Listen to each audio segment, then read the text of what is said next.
ওয়ালাইকুম, কেমন আছেন সবাই? আশা করি সবাই ভালো আছেন।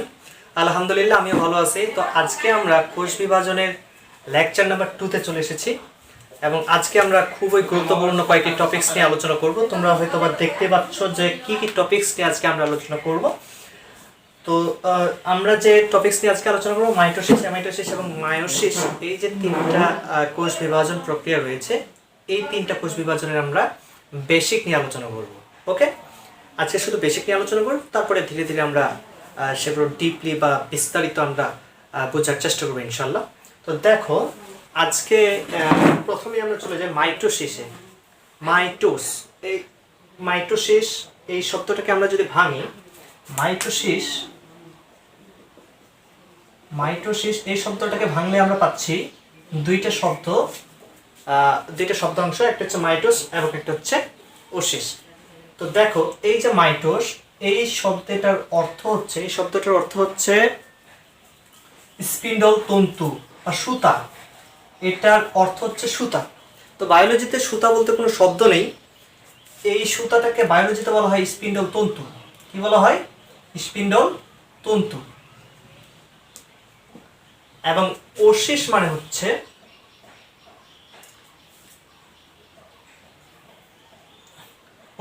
হচ্ছে তৈরি বা বিভাজন, আমরা তৈরি বলি। তো আবারও বলি, মাইটোসিস যেহেতু একটা বিদেশি শব্দ, এই শব্দটাকে আমরা যদি ভাঙি, মাইটোস এবং ওসিস দুইটা শব্দাংশ পাচ্ছি। এই মাইটোস শব্দের অর্থ হচ্ছে সুতা। বায়োলজিতে সুতা বলতে আসলে কোনো শব্দ নেই। এই সুতার বদলে বা সুতার প্রতিশব্দ হলো স্পিন্ডল তন্তু। এবং ওসিস অর্থ হচ্ছে তৈরি, অর্থাৎ এই প্রক্রিয়াটাতে সুতা তৈরি হবে, যদি আমরা সহজ বাংলায় বলি। কিন্তু যেহেতু বললাম যে সুতা বলতে আসলে বায়োলজিতে কোনো শব্দ নেই, সুতার প্রতিশব্দ হলো স্পিন্ডল তন্তু, তাহলে যে প্রক্রিয়ায় তোমার স্পিন্ডল তন্তু তৈরি হবে সেটা হচ্ছে মাইটোসিস কোষ বিভাজন। এবার চলে যাও অ্যামাইটোসিস। আচ্ছা, মাইটোসিস মানে স্পিন্ডল তন্তু যেই প্রক্রিয়ায় তৈরি হবে সেটাই মাইটোসিস। তো অ্যামাইটোসিস, এই যে বায়োলজিতে এ বলতে যেখানেই দেখবা এ মানে তোমার নেগেটিভ বা না, ঠিক আছে? এ মানে না। এবং আমরা একটু আগে পড়লাম, মাইটোসিস মানে হচ্ছে যে প্রক্রিয়ায় স্পিন্ডল তন্তু তৈরি হয় বা যে প্রক্রিয়ায় সুতা তৈরি হয়। সুতা বলতে কোনো শব্দ নেই, স্পিন্ডল তন্তু আমরা বলতেছি। তো যে প্রক্রিয়ায় স্পিন্ডল তন্তু তৈরি হয় সেটা হচ্ছে মাইটোসিস। এবং বললাম, মানে হচ্ছে না, মাইটোসিস মানে হচ্ছে যে প্রক্রিয়ায় স্পিন্ডল তন্তু তৈরি হয়। তাহলে আমরা যদি একসাথে করি যে না প্লাস স্পিন্ডল তন্তু তৈরি হয়, তাহলে এটাকে যদি আমরা একসাথে করি, স্পিন্ডল তন্তু তৈরি হয় না, অর্থাৎ যে প্রক্রিয়ায় স্পিন্ডল তন্তু তৈরি হয় না সেটা হলো অ্যামাইটোসিস। ওকে, এবার চলে যাই মায়োম। এই মায়োম শব্দটার অর্থ হচ্ছে হ্রাস বা কমে যাওয়া, আর ওসিস মানে তো তৈরি। তাহলে যে কোষ বিভাজন প্রক্রিয়ায় স্পিন্ডল তন্তু বা ক্রোমোজোম সংখ্যা হ্রাস পায় বা কমে যায় সেটা হলো মিওসিস। ওকে, আবারও বলি, আমি সামগ্রিক বিষয়টা আরেকবার আলোচনা করতেছি। আমরা কোষ বিভাজন আমরা সেই পিতৃকাল থেকে জেনে আসতেছি যে কোষ বিভাজনকে আমরা প্রধানত 3 ভাগে ভাগ করি। একটা হচ্ছে অ্যামাইটোসিস, একটা হচ্ছে মাইটোসিস এবং একটা হচ্ছে মিওসিস। তো মাইটোস শব্দটার অর্থ হচ্ছে স্পিন্ডল তন্তু এবং ওসিস শব্দটার অর্থ হচ্ছে তৈরি হওয়া। তাহলে যে প্রক্রিয়ায় বা যে কোষ বিভাজন প্রক্রিয়ায় স্পিন্ডল তন্তু তৈরি হবে সেটাই হচ্ছে মাইটোসিস। এবং এ মানে হচ্ছে না, বায়োলজিতে এ মানে হচ্ছে না, মাইটোসিস মানে স্পিন্ডল তন্তু তৈরি হওয়া। তাহলে এটাকে যদি আমরা সামগ্রিক অর্থ বলতে চাই যে প্রক্রিয়ায় স্পিন্ডল তন্তু তৈরি হয় না, সেটা হচ্ছে মাইটোসিস। এবং মায়োসিসকে যদি আমরা ভাঙি, একটা মায়োম বলতে একটা শব্দ পাবো এবং ওসিস মানে তো আমরা জানি তৈরি হওয়া। তো মায়োম শব্দের অর্থ হচ্ছে হ্রাস পাওয়া বা কমে যাওয়া। যে কোষ বিভাজন প্রক্রিয়ায় ক্রোমোজোম সংখ্যা হ্রাস পায় বা কমে যায় সেই প্রক্রিয়াটা হলো মায়োসিস। ঠিক আছে, এই হলো বেসিক ধারণা। এগুলোর ভেতরে আরো বিস্তারিত কিছু আসে, আরো ডিপলি কিছু কথাবার্তা আছে যেগুলো আমরা পরবর্তীতে জানবো। ঠিক আছে, তো আপাতত এতটুকুই আমরা জানি। তো দেখো, আমরা তাহলে মাইটোসিস, অ্যামাইটোসিস এবং মিওসিস এই শব্দগুলোর অর্থ কি হচ্ছে বা এগুলোর বেসিক, সেগুলো সম্পর্কে আপাতত আলোচনা করলাম। তো দেখো, আমরা আজকে শুধু অ্যামাইটোসিসটা নিয়ে আলোচনা করব, পরবর্তীতে মাইটোসিস, মিওসিস এগুলো নিয়ে আলোচনা করব। আচ্ছা, দেখো, অ্যামাইটোসিস মানে কি? স্পিন্ডল তন্তু যে প্রক্রিয়া তৈরি হয় না। স্পিন্ডল তন্তু তৈরি হয় না।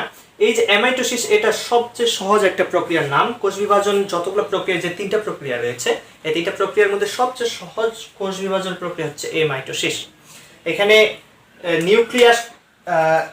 নিউক্লিয়াসটা সরাসরি বিভক্ত হয়ে যাবে। আমরা জানি একটা যদি কোষ, এটা একটা কোষ ধরলাম, এই কোষের একটা নিউক্লিয়াস থাকে, নিউক্লিয়াসের আবার নিউক্লিওলাস থাকে, এই যে চারপাশে আবার এই যে সামগ্রিক অবস্থাটা, এটাকে কি বলা হচ্ছে সাইটোপ্লাজম। এই যে তরল জাতীয় যে অংশটা, এটা হচ্ছে সাইটোপ্লাজম, এটা হচ্ছে নিউক্লিয়াস, এই কোষ প্রাচীর, এগুলো আমরা জেনে আসছি আগেই, এগুলো আমাদের জানার কথা।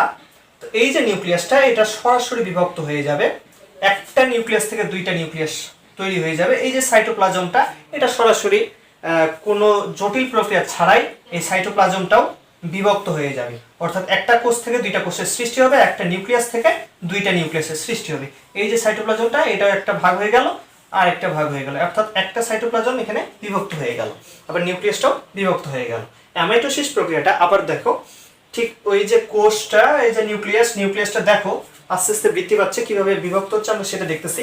এই যে সাইটোপ্লাজম বা কোষটা আস্তে আস্তে লম্বা হচ্ছে, লম্বা হয়ে যে এটা আরো ভিতরের দিকে চেপে যাচ্ছে, আস্তে আস্তে চাপার পরে সরাসরি বিভক্ত হয়ে যাচ্ছে এবং 2টা নতুন অপত্য বা শিশু কোষে জন্ম নিচ্ছে। ওকে, তো দেখো এখানে কোনো জটিল প্রক্রিয়া নেই, এখানে সেরকম কোনো বোঝার ইয়া নেই।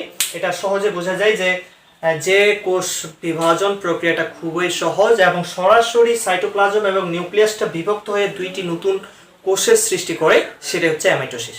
এটা বইতে পড়লে আরো ভালোভাবে জানতে পারবো। তো অ্যামাইটোসিস সম্পর্কে আমরা আপাতত এতটুকুই জানি। ওকে, আচ্ছা, তো এই গেল অ্যামাইটোসিস। তাহলে আমাদের আজকের টপিকস কি কি ছিল? মাইটোসিস, অ্যামাইটোসিস এবং মায়োসিস, এই 3টার বেসিক সম্পর্কে আমরা আলোচনা করব এবং শুধু অ্যামাইটোসিসের ব্যাখ্যাটা আমরা জানবো। তো ইতিমধ্যে আমরা সেগুলো জেনে আসলাম। এখন আমরা পড়ব কোষচক্র এবং ইন্টারফেজ। কোষচক্র এবং ইন্টারফেজ কি?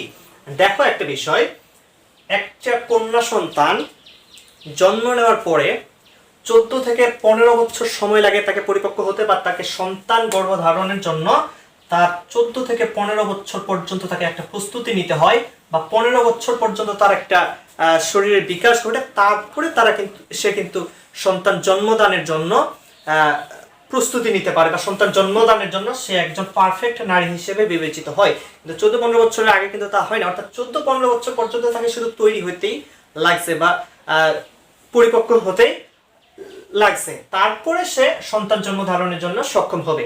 ঠিক সেরকমই একটা কোষকে যদি আমরা বিবেচনা করি, সে কোষটাও সে দীর্ঘ সময় পর্যন্ত তৈরি হয় বা প্রস্তুতি নেয়, দীর্ঘ সময় পর্যন্ত সে প্রস্তুতি নেয়, তারপরে সে কোষ বিভাজনে অংশগ্রহণ করে, তারপরে সে বিভাজিত হয়। আগে তাকে পরিপক্ক হতে অনেকটা সময় লাগে। তো এই যে সামগ্রিক অবস্থাটা, একটা হচ্ছে প্রস্তুতি, কোষের 2টা অবস্থা, একটা হচ্ছে প্রস্তুতি এবং একটা হচ্ছে বিভাজন।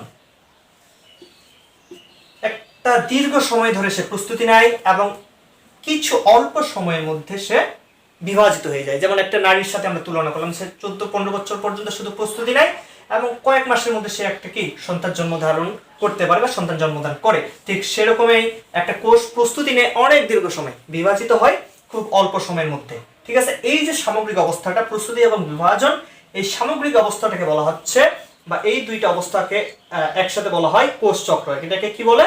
কোষ চক্র। দেখো কি বললাম, এই যে কোষটা তাকে প্রস্তুতি নিতে হয় একটা অনেকটা দীর্ঘ সময় ধরে, এবং সে অনেকটা দীর্ঘ সময় পর্যন্ত প্রস্তুতি নেওয়ার পরে সে বিভাজিত হয়। এই যে 2টা সামগ্রিক অবস্থাকে আমরা বলতেছি কোষ চক্র। তো এই কোষ চক্র, তাহলে আশা করি কোষ চক্র বোঝা গেল। কোষ চক্রের একটা দশা হচ্ছে প্রস্তুতি। আসলে প্রস্তুতিকে বলা হয় ইন্টারফেজ। কি বলা হয়? ইন্টারফেজ। এই প্রস্তুতিকে বায়োলজির শব্দে বলা হয় ইন্টারফেজ।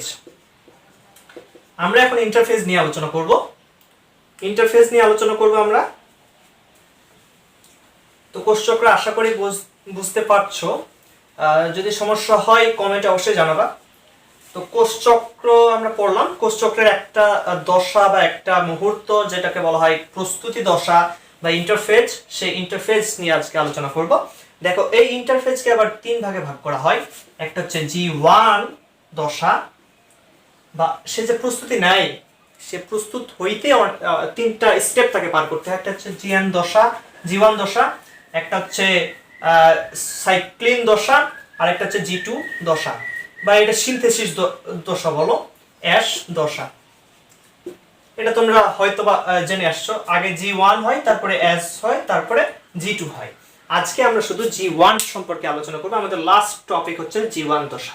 ওকে, আমরা ইন্টারফেজের আবারও কি বললাম যে এই যে কোষটা যে বিভাজিত হওয়ার জন্য তাকে দীর্ঘ সময় পর্যন্ত প্রস্তুতি নিতে হয়, এবং এই প্রস্তুতির সময়টাকে বলা হচ্ছে ইন্টারফেজ। এই ইন্টারফেজকে আবার তিনটা স্টেপে ভাগ করা হয়, একটা হচ্ছে G1 দশা, একটা হচ্ছে অ্যাশ দশা, এবং একটা হচ্ছে G2 দশা। আমরা আজকে G1 দশা নিয়ে আলোচনা করব। আচ্ছা, G1 দশাটাকে আমরা আজকে আলোচনা করব। G1 দশাটাকে একটা গল্পের মাধ্যমে আমরা জেনে আসি করব, সেটা হলো ইন্টারফেজের G1 দশা নিয়ে। ওকে, তো G1 দশাটা বোঝার আগে আমরা একটা ছোট্ট একটা গল্প জেনে নিই, তাহলে গল্পটা জানলে আমাদের এই G1 দশাটা অনেক সহজে হয়ে যাবে। দেখো, গল্পটা হচ্ছে কি, মনে করো একটা মেয়ে, সে বড় হয়ে গেল, মনে হয় 14-15 বছর বয়স। তখন তার পাশের বাসার আন্টি, আমরা জানি যে পাশের বাসার আন্টিকে খোঁটা মারতে কি খুব দক্ষ বা পটু, তো এই পাশের বাসার আন্টি তোমার মাকে ফিস করে বলবে যে দেখেন আপনার মেয়ে তো বড় হয়ে গেছে, তাকে বিয়ে দিতে হবে। তো তারপর তোমার মা কি বলবে, তোমার বাবার সাথে আলোচনা করবে। তোমার বাবার সাথে আলোচনা করার পরে তোমার বাবা তখন সিদ্ধান্ত নেবে, হ্যাঁ মেয়ের তো আসলে বয়স হয়ে গেছে, এখন তাকে বিয়ে দিতে হবে। তো তোমার বাবা তারপরে সিদ্ধান্ত নেবে, তারপরে তোমাকে যে এই যে বয়স হয়ে গেছে যে তাকে তো বিদায় দিতে হবে। বিদায় দেওয়ার জন্য কি মনে করে যে আমাদের যৌতুক প্রথা, যদিও এটা ঠিক না, তো আমরা গল্পের খাতিরে ধরে নিই যে যৌতুক দেওয়ার জন্য মনে করে যে গহনা, আলমারি, শোকেস ইত্যাদি যে দিবে, এগুলো তো দিতে হবে জামাইকে, হ্যাঁ, বা মেয়েকে বিদায় দেওয়ার সময়। তো এগুলো দেওয়ার জন্য যে কাঁচামাল, সেগুলো মনে করে আপাতত আমরা রেডি করে রাখি, যখন মেয়ের বিয়ে ঠিক হয়ে যাবে তারপর সেগুলো আমরা তৈরি করতে দেবো। তো ঠিক সেরকমই আমরা এই গল্পটা দিয়ে আসলে G1 দশাটা খুব সহজে মনে রাখতে পারি। এই যে আন্টি, পাশের বাসার আন্টি, এটাকে আমরা ধরলাম সিডিকে তোমার মাকে বা ওই মেয়ের মাকে কি ফিস করে বলবে,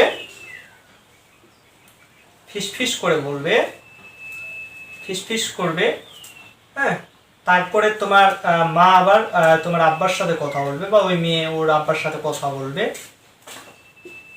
দেন কি হবে, বিয়ের সিদ্ধান্ত নিবে, তোমার বাবা বিয়ের সিদ্ধান্ত নিবে, বা সেই মেয়ের বিয়ের সিদ্ধান্ত নেবে,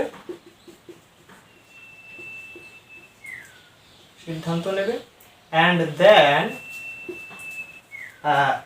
কাঁচামাল, ওই যে গয়না বা শোকেস, আলমারি, সেগুলো কাঁচামাল তৈরি করবে। হ্যাঁ, এই সামগ্রিক একটা গল্প, ছোট্ট একটা গল্প। সিডিকে পাশের বাসার আন্টি ফিস করবে। এই ফিস করবে কে আমরা মনে রাখবো ফসফোরাইলেশন ঘটাবে।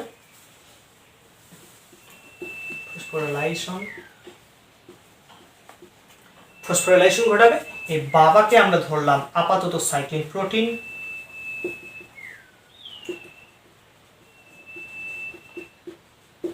তারপর সে বিয়ের সিদ্ধান্ত নেবে, আপাতত এটা সিদ্ধান্ত নেবে শুধু মনে রাখি, এবং কাঁচামাল তৈরি করবে। দেখো সামগ্রিক গল্পটা আবার দেখো, পাশের বাসার আন্টি সিডিকে ফসফোরাইলেশন ঘটালো বা ফিস করলো বা ফসফোরাইলেশন ঘটালো।